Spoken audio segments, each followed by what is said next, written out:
Half the gurus say go all in on shorts. The other half says shorts will kill your channel. Every time you open YouTube, someone's preaching a new strategy, and the pressure to excel in both formats is overwhelming. You only have so many hours in the day, so which is it? For most people, shorts are a trap. Many people think shorts and longs are the same thing. They're both videos, right? But that assumption can wreck your growth. Think about it. When you watch long form videos, you're in a specific mode. Same when you're watching short form videos. You don't cross over. Take something as basic as a hook. A hook's a hook, right? Not at all. A hook in a long form video is 15 to 45 seconds. A hook on a short is 3 to 8 seconds. They seem similar, but they are two very different skill sets. Short form and long form are two completely different ecosystems, with viewers who have completely different viewing behaviors. Focusing on what is basically two different platforms is going to slow your growth down in time. Most creators either burn out or only focus on one format. If you burn out trying to do both, you won't make it to video 52. But there is one thing that makes this manageable: Nexus Clips. It uses AI to find the best clips from your long form content automatically. It auto-generates shorts with captions and formatting, and what used to take hours can now take minutes. If you want to do both formats without the editing grind, check out Nexus Clips. You can use code DAVE on nexusclips.com for 10% off, or you can just click the link in the description. Lesson 6. You finished 10 hours of editing on your video. You've probably spent 20 or more on this thing altogether. Then you go to upload it, you toss together a thumbnail, you pick a title, you send it out in the world, and nothing happens. All that hard work for nothing. No one is even paying attention. This really hit home for me when I made this video. The key to YouTube success, everyone gets wrong. I had this idea of me turning a golden key in an ornate door. That's why I bought that prop over there and spray painted it a better gold. I could picture the silhouette in my head. I knew it would be a really cool thumbnail. I made the video and then jumped into Photoshop afterwards to make the thumbnail, and I just couldn't do it. My skills didn't match my vision. I've since tried a few thumbnails and titles on that video, and it's never made a difference. When you make your title and thumbnail first, you're able to lock them in before you spend many, many more hours on something that wasn't good in the first place. Also, you can now pay off the packaging. You made a promise, you need to keep it. Now I make thumbnails before you script it. Lesson 7. A couple years back, before this year of consistent uploads, I was making videos about board game design. I made 10 videos before I quit because it wasn't working. And then 6 months later, one of those videos took off. Same with this one, which took 26 days, and it now is my 3rd most viewed video on the channel. So many people delete their videos because they aren't getting views. If you do that, then you'll never have a chance for this to happen to you. Your content might already be good enough, and it's just taking time for the almighty algorithm to notice you. Now I think of every video like a lottery ticket. The more videos you upload, the more chances you have to win. Lesson 8. But even though every video is a lottery ticket, and of course the algorithm would love as many videos as possible, you can go too hard, too fast. One of the first lessons I learned that led to me quitting for over a year is that you can burn out in as little as 10 videos. And don't get me wrong, you can do a sprint from time to time, but YouTube is a long-term game, a marathon. You need to find a pace that you can maintain for years, not months. Lesson 9. Growing on YouTube is actually really simple when you think about it. Think about all your favorite channels, the people that you've been watching for years. For me, that's Philip DeFranco, Sorted Food, Ed Lawrence, Corridor Crew, Nate Black, Nerdforge, the list goes on. And this is going to sound really stupid when I say it like this, but how do you think they got as big as they did? They didn't quit. It's the one skill that every big YouTuber has in common. Think about it like this. If you get better at even just 1% with each video, and you keep posting, it's literally impossible not to succeed. Like I said, it's super simple, but that doesn't make it easy. Lesson 10. YouTube isn't a video platform.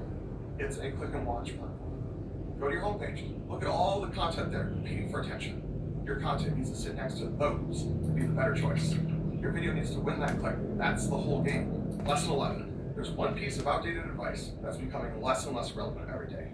I used to spend hours on keyword research for every video, optimizing titles for search, checking monthly volume, trying to rank for specific terms. When was the last time that you paid attention while searching on YouTube? Have you noticed that half of the things it shows you is just the algorithm's suggestions based on your watch history? You find more of what you've already watched. As a result, picking a keyword to own to try and rank for is pointless. Of course, search can still get you traffic, but since TikTok was released, YouTube has shifted to recommendations for everything. Lesson 12. I learned something recently, and I'm thinking now that I know this, I want to go back and redo a lot of the titles on my old videos. It was something I discovered when I did a deep dive into my titles after a string of underperformers in October. Look at this video. on how to make sure your next YouTube video actually gets views. It seems like a decent title at face value, but it's missing something important. If you think about it, it's always present, an ongoing struggle, important but not urgent. I should probably figure this out someday. Now compare it to this one. Stop wasting 20 hours on videos that get 300 views. Do this first. This one is about something that happened at a specific moment in time, creating immediate urgency. I need this right now. The first one is chronic pain, and the second is acute pain. So now I ask in every video, what just happened to this person that makes them need this right now? But that's only half the equation. Lesson 13. But even when you nail the timing, most people still get the title wrong. Now that you know about finding the acute moment for each video, there's another equally important thing to pair with it to get the best titles possible. Most people don't know the solution to their own problem. They just know that they have a problem. Look at the difference. This is a solution-aware title. How to validate your YouTube video ideas before filming.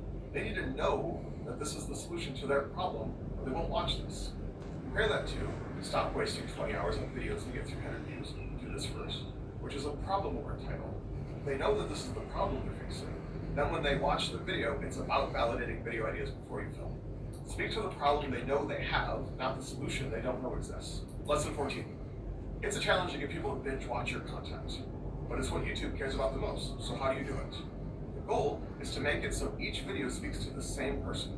One trick to do this is to imagine talking to the same person each time you film.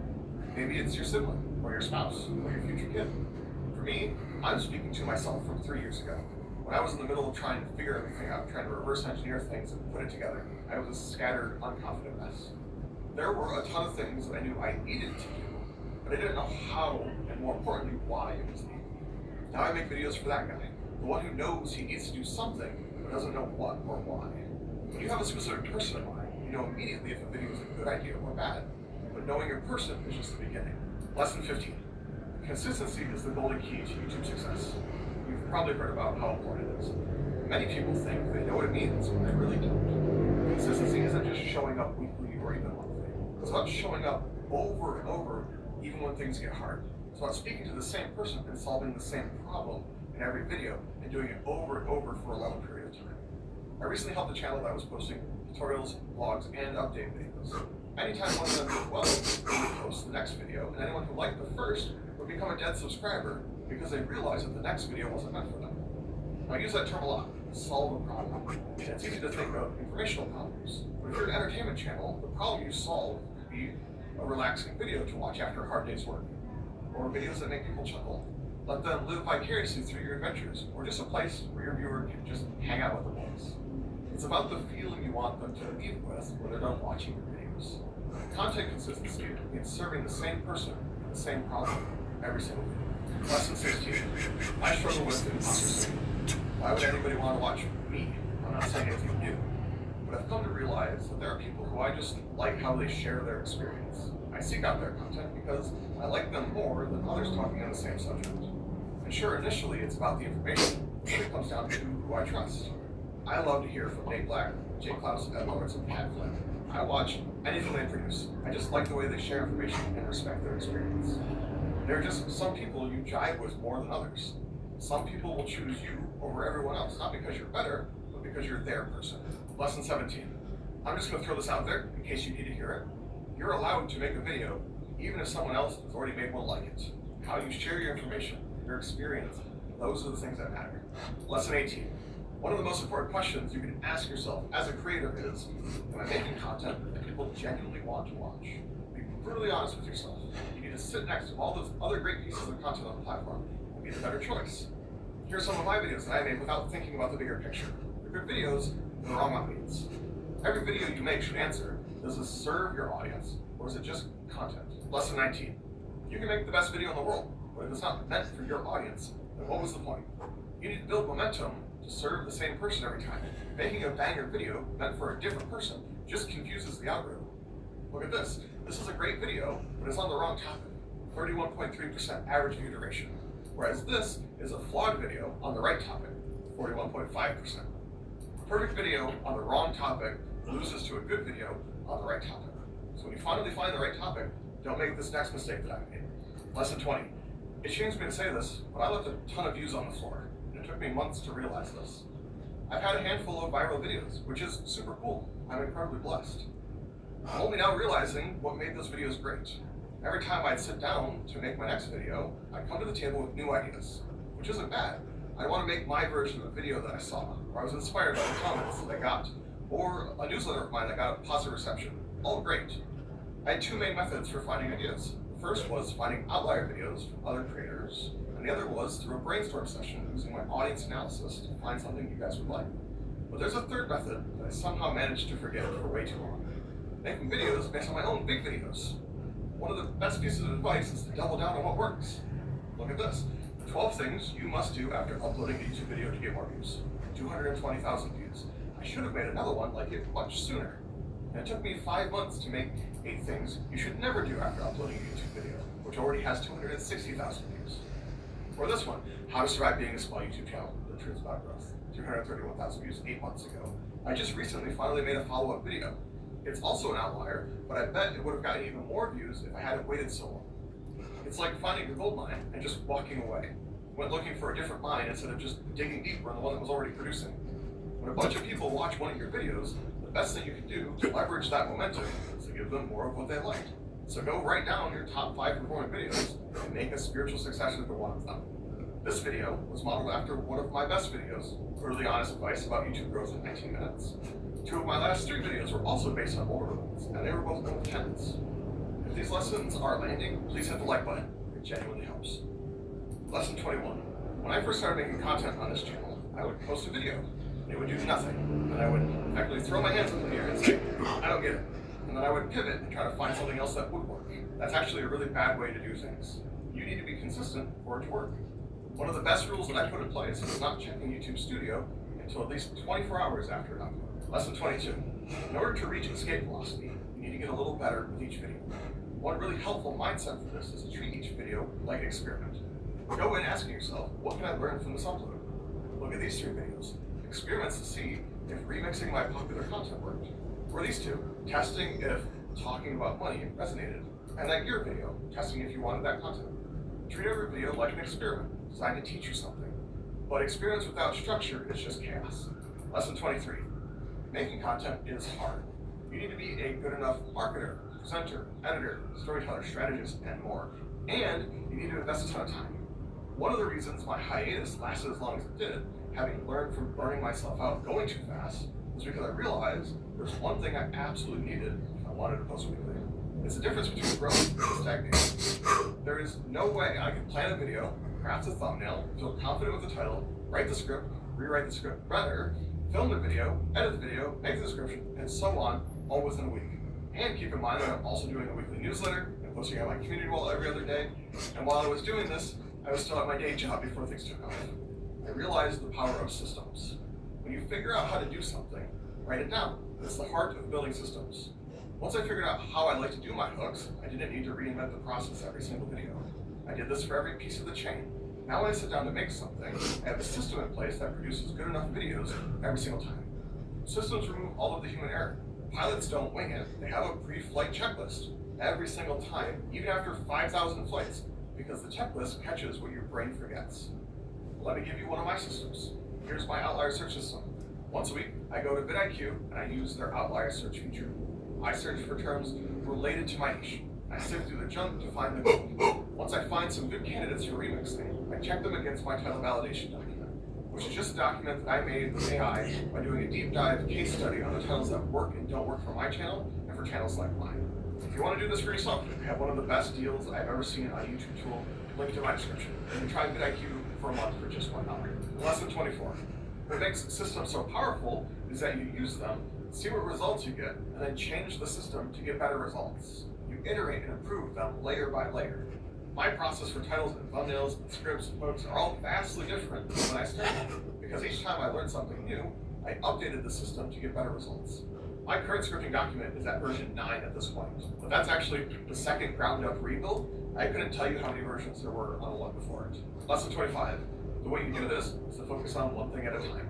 Spend the next 5 videos figuring out how you like to do your thumbnails. Once you're happy, move on to the next thing, and so on. Do this for everything until the videos are good enough. Then set up base camp. Relax for a moment. See how things play out. Then, when you're ready, go back through and update things again. Careful not to burn yourself. You're effectively stretching your comfort zone. If you don't let yourself rest, you won't stretch, you'll snap. I'm only now making my second pass through all my systems, and it's been a year. It takes time to iterate as you go. Lesson 26. Looking at your analytics can be a trap. I know of no other surefire way to tank my mood than to dig into the numbers.